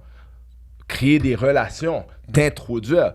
Une des choses que j'apprends, ou ce que je donne que le parent aussi, c'est de se poser, est-ce que mon joueur va être marchandé ou mon jeune va être éduqué à prendre des responsabilités en tant qu'étudiant athlète? C'est deux choses différentes. Parce que quelqu'un comme moi, là, puis, et j'en veux pas des coachs qui peuvent me voir comme ça à cause de peut-être de gens dans le passé qui ont fait quelque chose de similaire, s'ils me voient comme un agent, OK? Mon rôle est de voici pourquoi je ne suis pas un agent. Un agent est là pour négocier des contrats professionnels. Il n'est pas là pour aider le jeune à comprendre sa responsabilité en tant qu'étudiant athlète. Un agent attend quelqu'un qu'il n'y a pas besoin de se casser la tête là-dessus. Moi, mon rôle, c'est que si c'est pour que je te fasse valoir dans la NCAA, là, est-ce que je peux me permettre d'avoir le meilleur joueur avec les pires notes? Admettons, le meilleur joueur avec un GPA de 2.0 et en bas, c'est comment qu'il va jouer. Donc, une des choses que les parents, je leur dis, voici comment que je dois évaluer ton étudiant athlète. C'est que je dois avoir ses bulletins, voir quel genre d'étudiant qu'il est. Parce qu'il y en a là-dedans que je vais leur dire straight. Je dis, la porte prep va pas être ouverte pour toi, tout simplement, tu n'as pas assez de bonnes notes. Parce que l'idée, c'est pas forcément de le forcer dans un prep school. L'idée, c'est de, s'assurer qu'il est capable de prendre sa responsabilité en tant qu'étudiant en main et d'avoir quelqu'un qui va lui mettre en pleine face. Oui, tu as ce talent-là, mais voici pourquoi tu peux pas me mettre ton talent devant ma face parce que j'ai pas besoin de toi si t'as pas les notes. Ça m'amène à ma prochaine question. Ouais. Okay, ça, c'était comme l'étape 1. L'étape 2. Puis là, on parle aux jeunes là, qui écoutent. J'espère que les parents vont écouter. Yes. Les jeunes vont écouter. Yeah. N'importe qui d'autre aussi pour votre parcours. Je pense que vous pouvez gagner là-dedans. Okay? Yes. Un jeune qui veut maximiser son parcours d'étudiant athlète en tant que joueur de football, du côté académique, sociétal dans la vie, peu importe. C'est quoi, d'après toi, pour être comme super précis, là, si tu peux me sortir 3 de ces grandes responsabilités? De l'étudiant athlète pour que ça puisse fonctionner? Pour maximiser ce parcours-là, pour que quand ils vont terminer un jour, là, they look back, puis qu'ils sont heureux de ce qu'ils ont fait, puis ça les a avancés dans leur vie, peu importe s'ils ont réussi au football ou non, right? C'est quoi leur responsabilité? Puis à partir de quand, d'après toi, ils doivent assumer cette responsabilité-là, s'ils sont vraiment sérieux. Sérieux? De se lancer là-dedans, que ce soit au Canada, aux States, peu importe. Ben, s'ils sont sérieux, on va dire pour le ROM que je dis que je veux aider, là, comme qui est aider le plus de jeunes que possible, étudiants athlètes venant du Québec notamment, à avoir des D1 Full Ride Scholarship. La première chose, c'est que c'est pas la responsabilité de ton coach, ce parcours-là, c'est ta responsabilité. C'est toi qui es le driver principal de ça, et ton permis de conduire, c'est essentiellement ton parcours académique. Donc, je te donne un exemple. Moi et Shekai, beaucoup des conversations qu'on a eues quand il avait certaines difficultés académiques, puis je disais, bro, si tu continues dans cette langue-là, malgré toi, je vais devoir te recommander à checker des cégeps.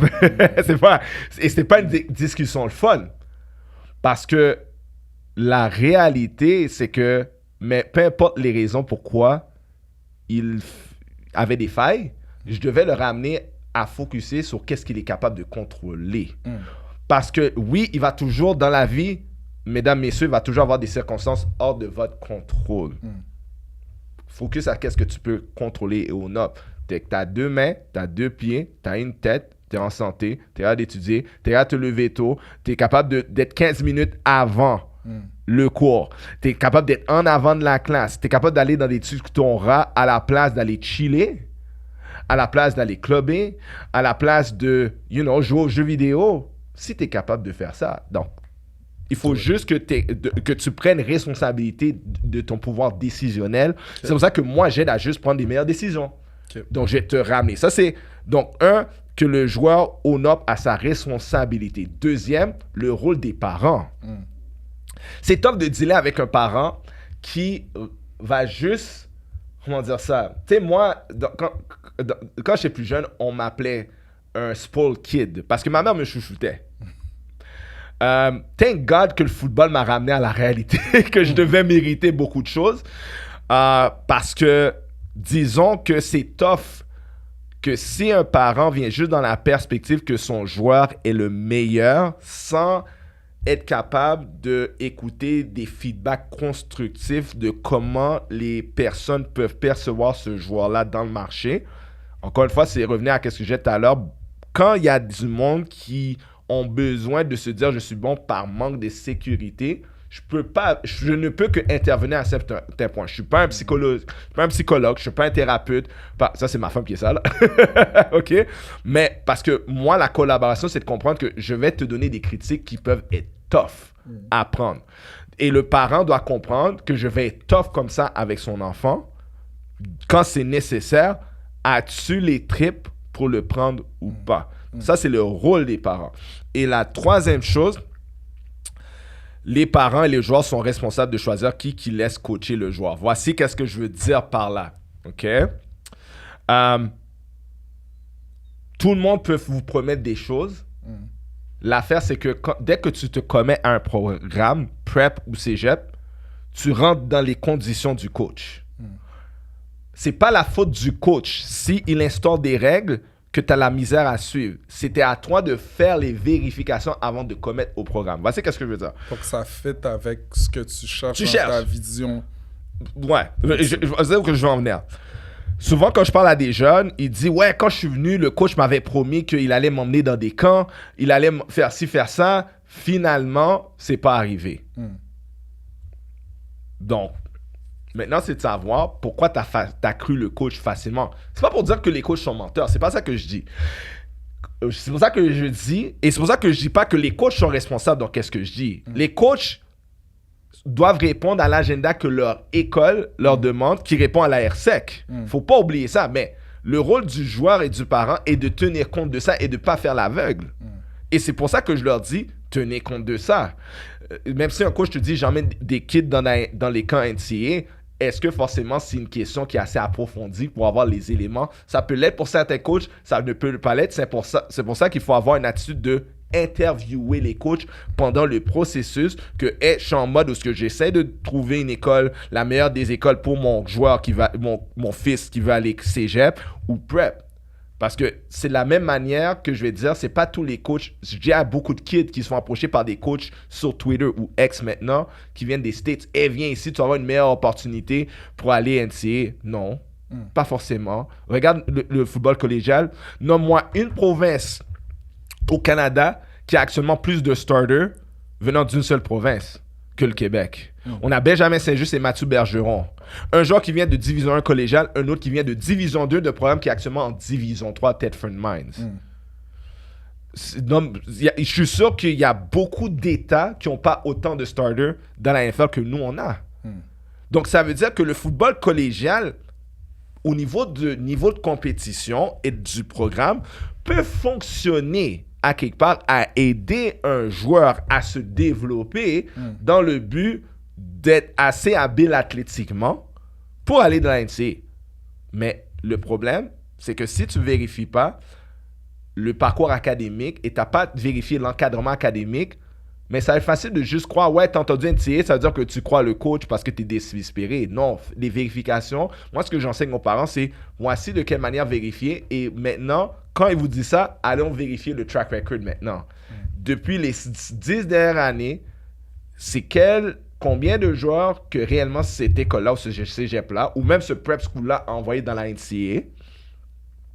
Mais aussi un autre truc que je regarde. Est-ce que tous les joueurs qui sont allés de cette école-là sont restés là-bas ou sont revenus au Québec? Parce que tu le sais, là, combien... Admettons, je te pose la question. Maintenant, je peux poser une question.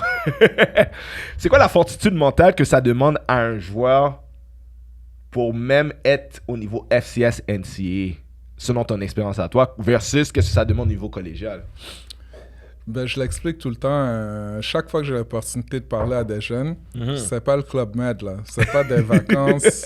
C'est pas un short sur Instagram parce que c'est cool. C'est it's work. You know, it's work. Puis Comme il y a quelques années, quand j'avais le gym, ben, toujours, qu'est-ce que je faisais? C'est que chaque fois que j'avais un nouvel athlète qui rentrait, Yeah. ben, je prenais une corde, tu comprends? Tu prenais quoi? Je prenais une Une corde. corde, ok, ouais. Puis le but, c'était un tug of war. Yeah. Mais le but, c'était pas juste pour genre show off. C'était parce que je voulais passer un message Ouais. à n'importe qui que je vois qui était sérieux puis qui me disait « Hey, moi, je vais aller au prochain niveau. Yeah. Peu importe c'est quoi, là, au football. » Ben, je mettais un cône, Mhm. puis je disais « Ben, tire-moi jusqu'à ce que je passe le cône. » OK. Puis ça pouvait être un all-line de 300 livres, ça pouvait être... Peu importe la position. Ouais. Puis genre, ils réalisaient, je les tirais comme je voulais, là. Tu comprends? Mhm. Mais qu'est-ce que je leur expliquais? Je leur disais, guys, j'ai arrêté de jouer au football en 2012. Mhm. Je m'entraîne pas pour ça. Mhm. Tu comprends? Ouais. Je m'entraîne pas pour ça. I'm old, you know? Puis je suis running back. Yeah. Toi, t'es D-line. Yeah. Où tu t'en vas, Mm. tu vas faire face à des gars qui s'entraînent pour ça. Puis qui veulent pas te donner qu'est-ce que eux ils ont. C'est pas une joke. Yeah. You know? Yeah. Donc, c'est juste pour leur rappeler. Si je peux faire ce que je veux avec toi maintenant, Mm. imagine il y a 10 ans quand je m'entraînais pour ça, Oh my puis que gosh. j'étais focus là-dessus, Ouais. puis que je suis pas là pour niaiser. Yeah. Tu comprends? Ouais. Donc, au fond, le but de ça, on parlait d'humilité plus tôt. Oui. C'est juste leur dire, hey, t'as tout le potentiel là, du monde. Ouais. Mais là, c'est juste ton ego. Laisse-le à la porte là-bas. C'est ça. Parce qu'il va t'amener nulle part. Parce que tant que t'as pas vu concrètement là, c'est quoi la réalité, Ouais. tu peux pas savoir c'est quoi. Donc, le plus rapidement possible, c'est mettre cette réalité-là devant eux Ouais. pour qu'ils puissent le sentir. Plus se un sentir. petit peu. Ouais. Puis que là, qu'ils disent, OK, ben, je suis prêt à prendre ownership. Yeah. Je suis prêt à faire qu'est-ce qu'il faut faire. C'est, ouais. Puis beaucoup de choses qu'il faut faire, ça prend pas nécessairement de talent. Comme si tu peux avoir le talent, Oui. mais travailler fort, Ouais. show up, se lever tôt, être tough, être capable de prendre du coaching, être capable d'être challengé, Ouais, exactement. être capable de savoir que hey, la job du coach, c'est de te remplacer. Ah, big time. Il n'y a C'est pas sa le choix. job. Ah, ben oui, il Il n'y a est pas le choix. payé pour ça. Ben oui. Attends-toi à ce qu'on recrute à ta position. Exactement. On parlait tout à l'heure du pool de talent, on va dire. Yeah. Garder en tête aussi, et encore, peu importe où tu vas, puis c'est la même chose pour toutes les écoles canadiennes également. Ouais. Ils veulent améliorer leur équipe. Yes. Ils veulent gagner, ils veulent une belle culture. Yeah. Mais la différence aux States, si tu veux aller là-bas, puis Ouais. que tu es un jeune Canadien, Yeah. ben, il faut que tu comprennes. Je donne un exemple. Juste au Texas, il y a plus de joueurs de football que dans tout le Canada. Yes. OK? Ah, big time. Donc, pense à ça pendant une seconde. Donc, pour ben, il faut que tu sois meilleur que ce gars-là. Ben Tu meilleur. prouves que tu sois meilleur que ce gars-là. Yeah. Puis 2, ben, c'est ça. Tu compétitionnes pas nécessairement avec ce que tu vois autour de toi. Exactement. Tu compétitionnes avec plus que ça. Donc, effectivement, je pense que c'est ça le but, c'est que c'est un sport qui est super beau puis qui est formateur. Mhm. Mais genre, moi, comment je le vois, c'est que c'est aussi comme un business trip. Genre, Exactement. amuse-toi. Amuse-toi, maximise le plus possible, mais Ouais. laisse pas le football t'utiliser. Ouais. Prends quelque chose Ouf. là-dedans. Ouais. Mais pour ça, il faut que tu deviennes, Uh-huh. que tu sois à l'Université Laval, Montréal, Sherbrooke, Concordia, peu importe, Yeah. il faut que tu arrives là où je serai comme, yo, je vais maximiser mes études. Je vais faire ci. Je vais aller prendre mes cours d'été C'est s'ils ça. sont donnés. Parce qu'au lieu de graduer avec mon bac, peut-être que Ouais. je gradue avec une maîtrise. Une maîtrise, c'est Juste ça. parce que je suis là. Exact. Tu comprends? Donc, Non, anyways, non, si mais, ça c'est- répond non, à mais ta c'est question. comme tu dis, c'est que tu as mentionné le mot business trip. Une des choses que j'essaye de vraiment rentrer, inculquer aux jeunes et aux parents, c'est traiter votre parcours pendant que la fenêtre, elle est actuelle. Traite ce rêve-là d'un scholarship NCAA comme ta business. Si aujourd'hui on te dit, on doit te prêter un certain nombre d'argent pour que tu ouvres ta business, est-ce que tu vas te permettre des perks que les gens qui sont pas en business, qui travaillent pour quelqu'un, ça va te permettre de regarder les mêmes feuilletons de 7 à 9 comme les gens le font, ou tu vas passer ce temps-là à faire du extra pour s'assurer que ta business est on point pour livrer un service, pour commander ces business-là, à la place que tu dois toujours activement être là pour qu'elle roule. Mais à un moment donné, même en n'étant pas là, ça te ramène du résiduel. Mais tous les efforts d'une manière dans cette fenêtre-là, c'est à toi de décider de comprendre les efforts que tu dois mettre, les actions que tu dois mettre, la direction que tu dois prendre et de le plus rapidement possible, c'est une course contre la monte. Il y a un coach près qui disait, tu veux faire quoi dans la vie du moment tu vas faire quoi dans la vie du moment que le football va te divorcer et va prendre tes enfants sans te demander la permission? Donc, imagine, le football va pas te demander la permission d'arrêter. C'est quand ton corps, ton ADN, va dire, je suis plus capable. Ça va envoyer des messages à ton cerveau, puis tu vas comme, hey, je suis plus motivé, et tout de coup, ainsi de suite. Mais si à un moment donné, le football est devenu ton gagne-pain, ben, c'est quoi ta solution maintenant comme gagne-pain maintenant? Surtout si tu as des ambitions d'avoir une famille et ainsi de suite. Tu dois savoir, donc le plus rapidement qu'on est capable, avec ce que je fais, de déterminer ce que le jeune veut, c'est quoi l'orientation qu'il veut prendre dans sa vie, pour être capable de lui dire, voici tel cours aussi que tu dois prendre. Quel programme tu devrais prendre aussi au niveau académique. Puis réalistement, c'est quoi quand un coach, on va dire, NCAA te voit, il doit savoir aussi ce que tu veux étudier. Parce que je te donne un exemple. Je parlais dernièrement avec un coach de FCS pour même un de mes joueurs au Loup du Nord. OK? Et il demandait, lui, il aime lui, il veut évoluer dans quel field of study. OK? Je disais business. Il est comme, ouais, mais cette année, il n'y a plus de place en business, mais on peut le faire rentrer comme en administration temporairement. Fait qu'aussi, un autre truc, c'est que souvent, qu'est-ce qui peut bloquer une école NCAA, c'est toi, tu veux étudier dans quel domaine, parce que souvent, ils n'ont pas forcément de la mission. D'une école à l'autre, ça peut varier dans quel de ton programme tu veux étudier. Ils peuvent avoir assez de place pour t'admettre à travers le scholarship, et des fois, ils ne peuvent pas l'avoir. Fait que ça peut avoir aussi une instance. Donc, où est-ce que tu peux choisir un scholarship aussi. Tu comprends? Mais il y a tout ça que le parent et le joueur doivent se mettre en position de ton courant. Ça veut dire quoi? Attends pas que ton école le fasse. Ton école, même aux States, il y en a des consultants là qui font qu'est-ce que je fais. Il y a des joueurs qui utilisent des third-party consulting. Parce que c'est pas toutes les écoles qui mettent réellement les choses en place et qui vont prendre le temps de s'informer de network pour donner un service clé en main. Ben en fait, qu'est-ce que je vois à travers tout ça pour comme terminer là-dessus, c'est plus comme faut d'abord que ça vienne de toi, si c'est ça que tu veux. Right? Donc déjà savoir qu'est-ce que tu veux. Puis si tu décides que c'est ça que tu veux, peu importe c'est où là, aller plus loin, faut que ça vienne de toi. Faut que tu prennes les pas en conséquent. Puis n'importe quelle ressource que tu as autour de toi, filtre-les. Regarde c'est quoi la bonne pour toi. Puis utilise-la comme... Comment je dis?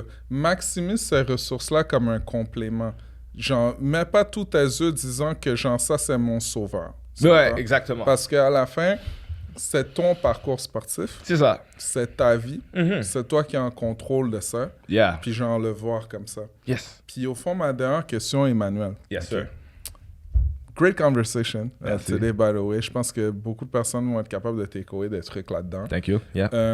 Si tu vois quelqu'un d'autre que tu aimerais voir au podcast, un ancien gars de foot, s'il n'a pas joué, mais qui est plus ou moins proche du milieu du football, puis qui est en affaires maintenant, une position de leadership, ce serait qui, puis pourquoi?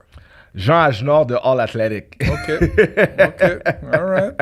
Là, c'est la première personne parce que lui, là, il y a quelqu'un que je sais qui, même si on ne le fait pas de la même façon exactement, mais que probablement, on collabore beaucoup puis on fait les choses à peu près pour les mêmes raisons, c'est lui parce que, première des choses, il coach à Armand Corbeil, il y a son neveu qui joue là-bas, qui a un espoir très prominent là-dessus. Il y a un autre neveu qui joue à CNDF, mais tu vois sa passion, tu vois son pourquoi, tu vois son cœur pour les kids. Que je pense que beaucoup de kids vont te dire, surtout avec le camp qu'il a eu en été, qui ont relate, puis qui ont eu beaucoup de valeur avec ce qu'il fait. Qu'est-ce qu'il essaie d'établir, c'est vraiment phénoménal dans le sens où tu vois son cœur pour les kids en particulier et comment il veut le donner. Similaire à moi. Moi, c'est sûr, je le fais d'une manière un peu plus différente. Mais je pense que si tu l'interviews, tu vas comprendre sa sauce puis pourquoi he's all about that. Là. Comme lui, là, c'est quelqu'un que selon moi, le monde a besoin de connaître comme vraiment une source qui va vraiment être capable de dire les vraies choses aux kids, mais aussi de montrer aux organisations, voici pourquoi notre cœur doit être d'abord pour le kid plus que l'intérêt de l'organisation. Que le kid ait le potentiel NCAA ou pas. Parfait.